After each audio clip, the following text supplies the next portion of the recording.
प्रचार, त्यानंतर वगळले गेलेले जवळपास 90 लाखाच्या आसपासचे मतदार, या सगळ्याच्या पार्श्वभूमीवर झालेलं रेकॉर्ड ब्रेक मतदान, त्यानंतरचं हे चित्र आकडे आपण पाहतोय।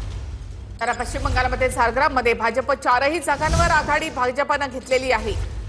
तर मुस्लिम बहुल जो भाग आहे त्या ठिकाणी ममता बॅनर्जी यांना कसा रिस्पॉन्स मिळतो यावर हा निकाल अवलंबून असेल। नंदीग्राम मधून सुवेंदू अधिकारी 3000 मतांनी आघाडीवर आहे। नंदीग्राम मधलं हे चित्र 109 जागांसह तृणमूल आघाडीवर, भाजप 119 जागांसह आघाडीवर आहे। पश्चिम बंगालमध्ये 234 जागांचे कल हाती आले। टीएमसी आता 115 तर भाजपने 124 जागांवर आघाडी घेतली आहे। भाजप पुन्हा एकदा टीएमसी पेक्षा पुढे निघून गेलेली आहे। टीएमसी 115 तर भाजप 124।